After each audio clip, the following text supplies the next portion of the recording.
सतगुरु के साजे निवाजे प्यारे साथ संगत जी, प्यार और सत्कार से कहना धन निरंकार जी।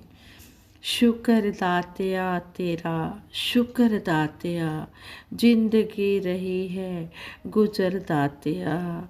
शुक्र दातिया तेरा, शुक्र दातिया, जिंदगी दा सफ़र गुजर रहा है सौखा दातिया। यानी कि ये ज़िंदगी का सफ़र सुखी बीत रहा है सच्चे पातशाह आप जी की कृपा से। इसी तरह आप जी अपनी कृपा हर एक जीव पर बनाए रखना, सारे संसार का भला करना, सबको सुखी रखना, यही सच्चे पातशाह आप जी के चरणों में हम अरदास करते हैं और आप जी का हर पल शुक्राना करते हैं। सतगुरु माता जी के आशीर्वाद से ये जीवन का सफ़र हमारा बहुत अच्छा बीत रहा है, खुशियों से बीत रहा है। सतगुरु माता जी हमें इतनी शक्ति देना कि जिस तरह भी आप जी हमें रखना चाहते हैं हम उसी तरह आप जी की रजा में रह पाएँ। जैसी भी रजा हो तेरी राजी रहे दाता, जोड़ा है तूने जो जुड़ा रहे नाता। सतगुरु माता जी के आशीर्वाद से दासी ये अपने मन के भाव संगत माँ के समक्ष रखने जा रही है। आप जी ये भाव प्रवान करें, अगर कोई गलती हो जाए तो दासी को क्षमा करें। साथ संगत जी कहते हैं जीवन में अच्छे काम करने चाहिए, कभी किसी की बुराई और निंदा चुगली नहीं करनी चाहिए। जिसमें भलाई छिपी हो ऐसा काम करने से खुशी मिलती है। अगर सभी लोग बुराई और खराब काम करना छोड़ दें तो धरती का वातावरण स्वर्ग जैसा सुंदर बन जाएगा। लोगों की प्रशंसा करने से संतोष और सुकून भी मिलता है और हर काम को जिसमें भलाई छिपी हो उसे करने से खुशी भी मिलती है। कहते हैं अगर हम सभी ऐसे काम करना शुरू कर दें तो धरती का वातावरण स्वर्ग जैसा सुंदर बन जाएगा। संत तुलसीदास जी ने भी कहा है परहित सरिस धर्म नहीं भाई, पर पीड़ा सम नहीं अदमाई। दूसरों की भलाई से करने से बड़ा कोई धर्म वाला काम नहीं है और दूसरों को दुख पहुंचाने से बड़ा कोई अधर्म वाला काम नहीं है। अच्छे काम करने वालों को सत्कार पूर्वक याद किया जाता है।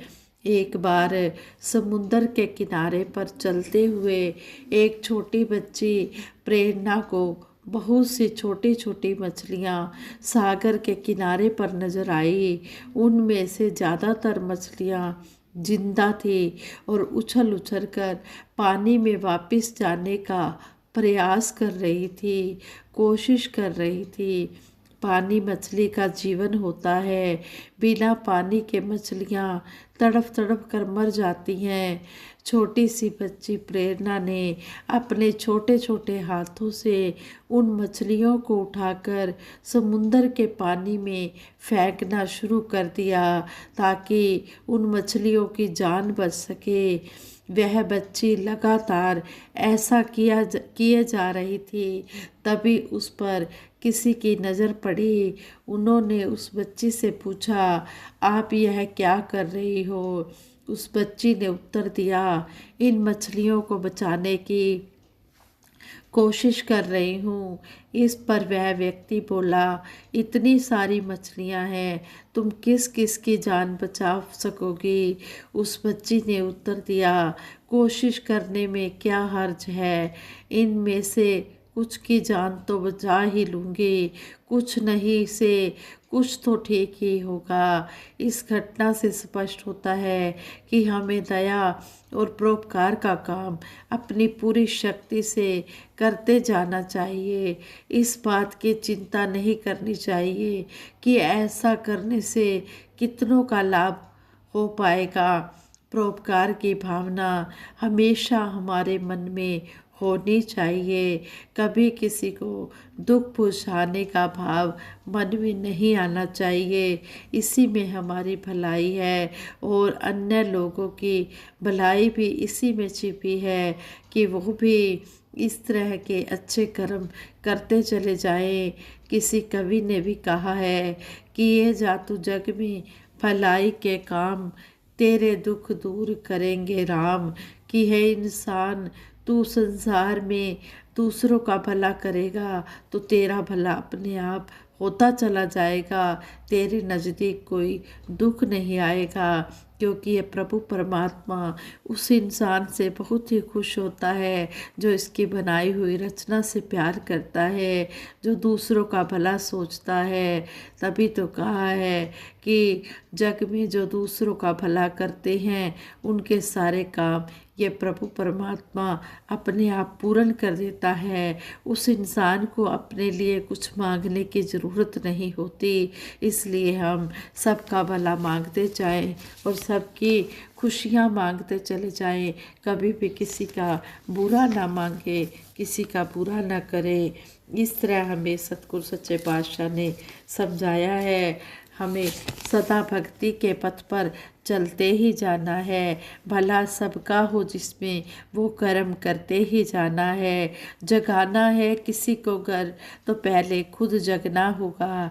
झुकाना है किसी को घर तो पहले खुद झुकना होगा। नेक बनकर नेकी हमने करते ही जाना है। किसी का दिल दुखाने से तो कुछ हासिल नहीं होता। नहीं सत्कार जिस दिल में वो हरगिज दिल नहीं होता। प्यार हर एक दिल में हमें भरते ही जाना है। करे स्वीकार हर पल को नहीं खोना शिकायत में। बात जो दोस्ती में है कहाँ है वो अदायत में। खुदा गम से हमें हमने खुशी गम से ऊपर हमें उठते ही जाना है। खुशी गम से ऊपर हमें उठते ही जाना है। दुआओं में असर जो हो तो पत्थर भी पिघल जाए। बदल जाए अगर हम तो जमाना ही बदल जाए। सदाचारी जीवन हमें जीते ही जाना है। इस तरह हमें सतगुरु सच्चे पातशाह समझा रहे हैं कि हम भक्ति के रास्ते पर तभी आगे बढ़ सकते हैं जब हम सभी का भला करते चले जाएंगे, अच्छे कर्म करते चले जाएंगे। इसी तरह दासी एक और स्टोरी भी आप जी के चरणों में शेयर करने जा रही है। कहते हैं ब्रिटिश शासनकाल के समय हिंदुस्तान के एक शहर में मैरी नाम की एक मीठा बोलने वाली और सेवा भाव वाली नर्स थी। किंतु कुछ जातिवाद और छोटी सोच के लोग मैरी के ऐसे व्यवहार के कारण उससे नफरत करते थे। वे उसे रास्ते पर चलते हुए परेशान करते थे। कोई उसे पत्थर मारता तो कोई गलत शब्दों में उसे बोलता। मैरी किसी की भी बात पर ध्यान नहीं देती थी और अपने सेवा काम में लगी रहती थी। एक दिन मैरी हॉस्पिटल जा रही थी, तभी एक युवक ने उसे अपशब्द कहते हुए एक बड़ा सा पत्थर उस पर फेंका। पत्थर मैरी के सिर पर लगा, जिससे मैरी का सिर फट गया और खून से मैरी के कपड़े भीग गए। किंतु मैरी चुपचाप हॉस्पिटल वाली चली गई। कुछ दिनों बाद उस नगर में स्थित कोयला खान में विस्फोट हो गया। विस्फोट में घायल हुए मजदूरों को जब हॉस्पिटल लाया गया तो मैरी ने उन सब की बहुत सेवा की। इनमें से कई वे लोग थे जो मैरी का अपमान करते थे। मैरी ने उनके प्रति कोई बदले की भावना नहीं रखी। अब वे मैरी का सेवा भाव देखकर नतमस्तक हो गए। उन्हें अपने किए पर पछतावा हो रहा था। इन्हीं में वह युवक भी था जिसने एक दिन मैरी को पत्थर मारा था।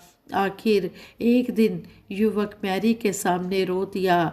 जब मैरी ने रोने का कारण पूछा तो वह युवक बोला, शायद आपने मुझे पहचाना नहीं है, मैं वही हूँ जिसने आप पर पत्थर फेंका था। मैरी ने प्यार भरे शब्दों में कहा कि मेरे भाई, जब तुम यहाँ लाए गए थे उसी समय मैंने तुम्हें पहचान लिया था। युवक ने हैरानी से पूछा, फिर आपने मेरी इतनी सेवा क्यों की? मैरी ने उसके सिर पर हाथ फेरते हुए बोला, क्योंकि मैं तुम्हें अपना भाई मानती हूँ। युवक मैरी का जवाब सुनकर उसके पैरों में झुक गया और सदा के लिए उसका भाई बन गया। वो साध संगत जी, सतगुरु माता सुदीक्षा जी महाराज भी हमें यही समझाते हैं कि हमने हर एक में इस हरि का रूप देखना है, इसकी बनाई रचना से प्यार करना है।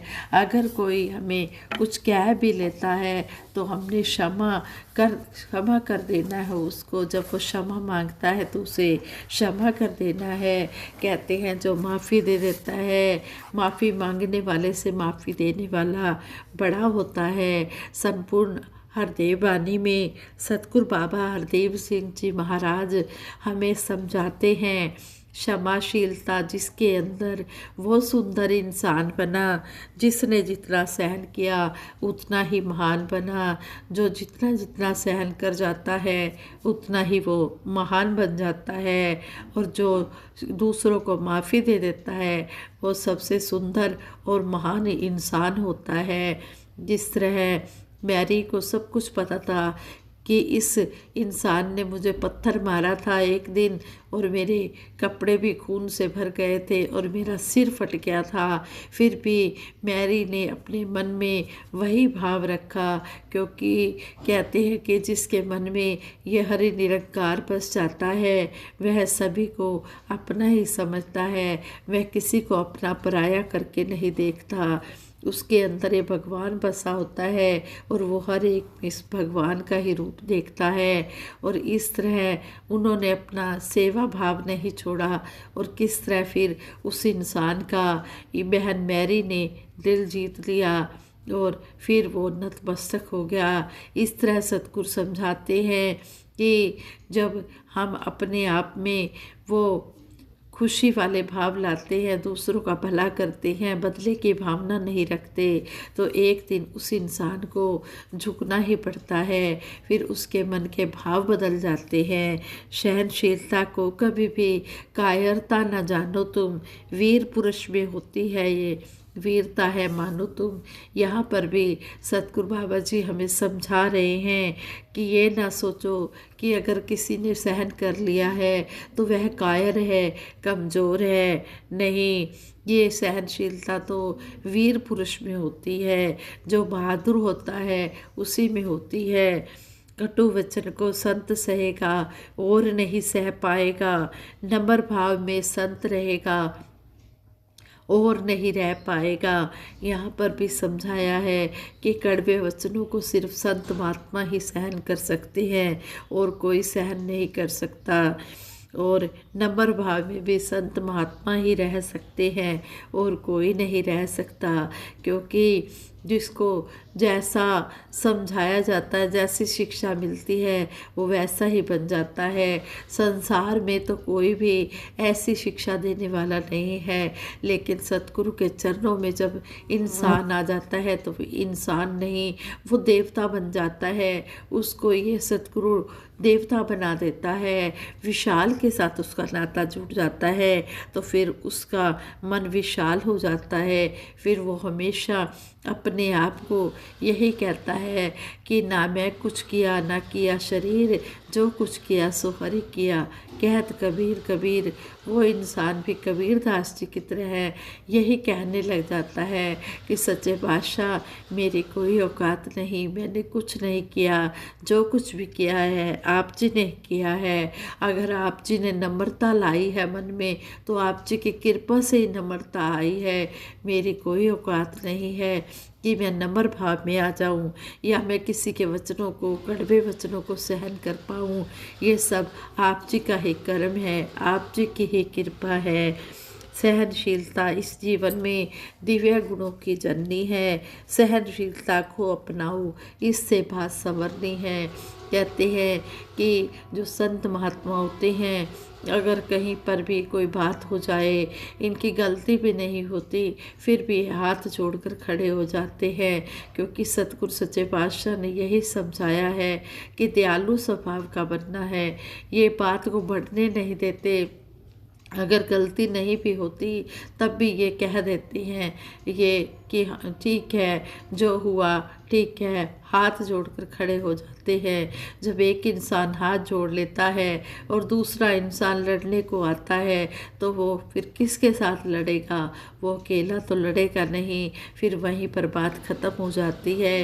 ये संत महात्मा सहनशीलता को अपनाते हैं, ये दिव्य गुण होती हैं और इससे ही फिर बात संवर जाती है। इसलिए हमने अपने जीवन में सहनशीलता, विशालता लानी है और क्षमाशील बनना है। सहनशील बन गया जो बंदा, दुख ना उसके पास रहे।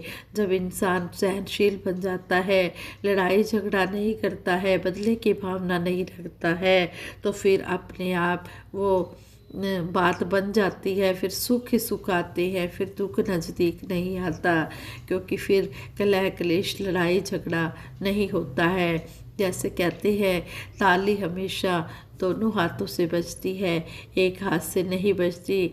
अगर हम एक हाथ से ताली बजाने की कोशिश करें तो ताली नहीं बजेगी, लेकिन जब हम दोनों हाथों को आपस में मिलाकर ताली बजाते हैं तो ताली बज जाती है। इसी तरह लड़ाई एक के करने से नहीं होती, जब दोनों पक्ष लड़ाई करने के लिए तैयार हों तब लड़ाई झगड़ा होता है।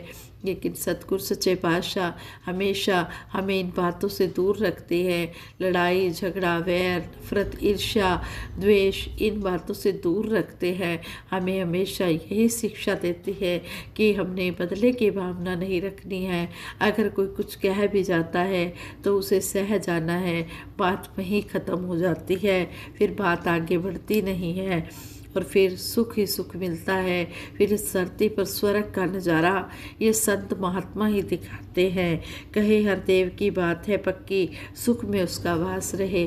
जो ऐसा इंसान होता है जो उसका हमेशा सुखों में ही वास होता है, उसकी ज़िंदगी जन्नत की तरह भी बनती है। इसी तरह सच्चे पातशाह सतगुरु माता जी के चरणों में यही अरदास करते हैं।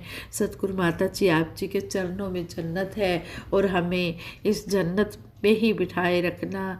आप जी के चरणों में स्वर्ग है, हमें इस स्वर्ग का ही आनंद लेते रहना, देने का अवसर देना। सच्चे पातशाह अपनी कृपा बनाए रखना, भूलों को बख्शना, चरणों से लगाए रखना। मेरे मालिक दीन दयाल सच्चे पातशाह, आप जी का सहारा है, आप जी का ही आसरा है। तेरी ओर सहारा तेरा, तन मन गोल गुमावा, कहे अवतार तेरे ही दाता, दिन राति गुण गावा। सच्चे पातशाह, आप जी की ओट है, आप जी का इशारा है, आप जी का गुणगान हम हर समय करते रहें और आप जी के चरणों में बैठकर ये भक्ति का आनंद भी लें और ये जीवन का सफ़र भी अपना तय करें। और सभी के लिए दासी सतगुरु माता जी के चरणों में यही अरदास करती है। सच्चे पातशाह, जो भी आप जी हमें समझा रहे हैं, हम इन शिक्षाओं को कर्म रूप में इम्प्लीमेंट करते चले जाएं। खाली बोल मेरे रह जान बोलना, इन्हां बोलां उत्ते आ जाए जिंदगी नूं तोलना। जिन्ने भी संत तेरे मेरी माला दे मणके ने, जदों इन्हां नूं तकदी हां इबादत हो ही जाती है। और दासी सबके भले की कामना के लिए सिमरन करवाएगी। सभी ने मिलकर सिमरन में साथ देना है। तू ही निरंकार, मैं तेरी शरण हाँ, मैनू बख्श लो। तू ही निरंकार, मैं तेरी शरण हाँ, मैनू बख्श लो। तू ही निरंकार, मैं तेरी शरण हाँ, मैनू बख्श लो। बोलिए सतगुरु माता सुदीक्षा सविंदर हरदेव जी महाराज की जय। निरंकारी राजमाता गुरु बचन अवतार की जय। साध संगत जी प्रेम से कहना, धन निरंकार जी।